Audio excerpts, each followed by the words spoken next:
the group that's organized this, we're called the Wilmington Constitutional Patriots. We've been trying since back in May, shortly after the tax day tea parties, to get Senator Hagan to come to a town hall, even before the the town hall thing was the in vogue sort of thing to do. But we we've been given the runaround, and some folks in our group finally decided that we were going to do it whether she comes or not. So that's what we've got today.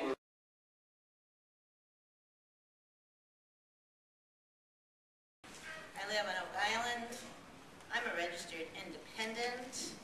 I'm American. I'm not an un-American. My husband and I drove here today in an evil SUV. I'm from Wilmington. I didn't get bused in today. I'm originally from Charlotte, but I've been here about 5 years. And I'm a full-blown Democrat. First sentence in the Constitution says it is my duty to secure the blessings of liberty for myself and, more importantly, for posterity, our children and our grandchildren. My name is Tom Nairmore, and I'm a teacher in Duplin County. I teach history and civics. Before this past year, I was never very interested in politics. I could have cared less. And this past year, I've become, you can ask my family, I've become a lunatic, blogging, trying to get information on the internet because I feel that the entire population of this country is being lied to on a daily basis. I'm a local physician. I'm a chiropractor. And Kay, just so that you know, I'm going to say some fishy things about healthcare reform. We're all just average citizens. Everybody that's got up here said they've not been planted here by any special interest groups. We can vote these people in, or we can vote them out. Born and raised here in North Carolina, but I have had the opportunity to live overseas. Some of you might ask why I'm here, because I probably can't even get a job yet, and I can't vote yet. But I am really concerned about where this country is going.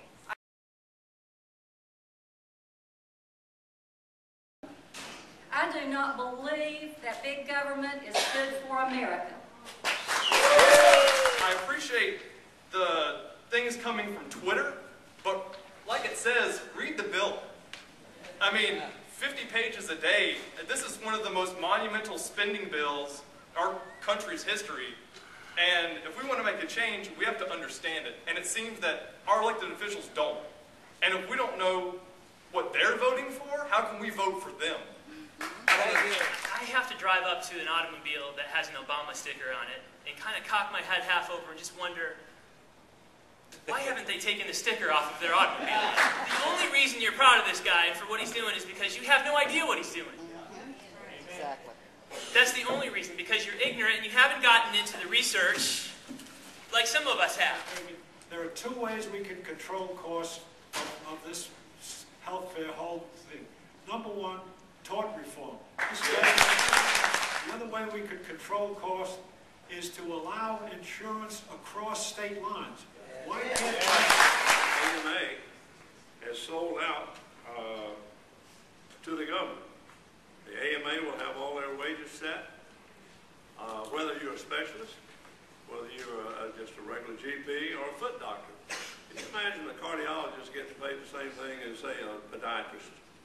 And he's gone to school for about 10 more years. This health care is so wonderful, and it's going to be the answer to all of our problems, all of our woes. Why has this Congress decided to exempt themselves? The one thing that we can do, if we cannot stop this, the one thing we have to do is to take them out of office. We have to I'm going to remember. She didn't want to talk to me, and next time she's up for election, we're not going to forget. And we vote. The people in this room are Republican Party calling my house. I keep telling these guys, you know, you've got to hold up somebody. Give us somebody to follow. We need a leader. Where are the leaders? You know what 80 million plus is? That is the number of eligible voters who did not vote in the last election. 80 million plus people. The Declaration of Independence that was signed years ago, and that this country, the foundation of this country, it said that every citizen has a right to life, liberty, and the pursuit of happiness. And this bill, and the direction this country is heading, could shorten people's lives, take away their liberties, and stifle their pursuit of happiness. And I'm not happy about it. I'm personally one who believes that health care is not a right, okay? It's not in our constitutional rights. It's not a right, okay? That's part of what's gotten us into this situation in the first place. Yes, we need health care, but there's a fair exchange system that needs to happen within health care. You ask any doctor in this town how many malpractice suits they're fighting right now today, there are at least 10 in every doctor's basket.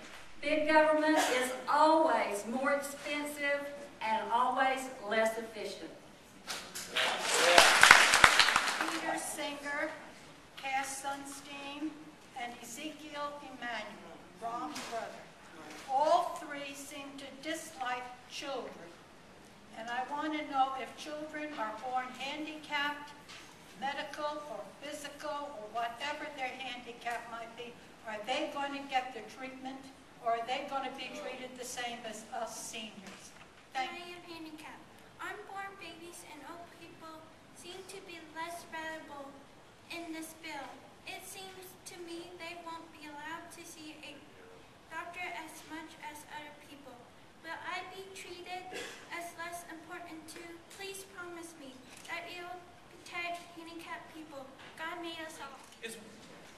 Who thinks that a bunch of bureaucrats can rewrite one of the most complex issues in today's society? It's not just about healthcare reform, that's for sure. We have a great healthcare system right here in the United States as it stands right now. Does anybody in this room, are you complaining about your healthcare right now? Are we complaining about our healthcare? No, we're not. We're complaining about the costs and the bureaucracy that's related in the healthcare that's got a lot more to do with insurance than it does. Think about what Obama is purporting in this healthcare reform. He is saying we're going to have more affordable healthcare, less cost, higher quality, massive expansion, covering everybody. Everybody's in, nobody's refused. It doesn't take a medical school education to realize that something is going to suffer. And it's either going to be the quality or the cost. My question to the senator is, if so many countries around the world, France, Spain, Canada, Australia, New Zealand, Russia, who all have these nationalized healthcare systems that are bankrupt,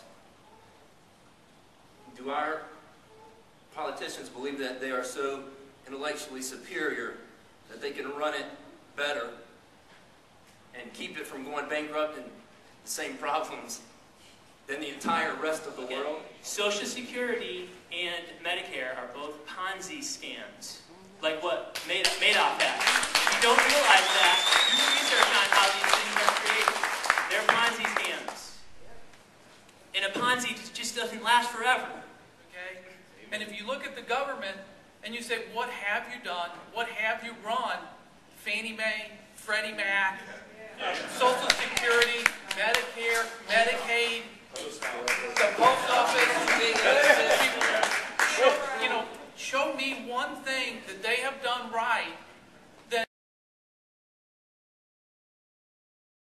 I blame us. We put up Republican and Democrat, both alike, both not speaking up for the Constitution, both not speaking up for limited government, both not speaking up for federalism, allowing states' rights. Well, I'm not going to go into all that. I just want to say, I hope you are all going to meet me on the steps of the Capitol building on September 12th. They will not ignore us this time.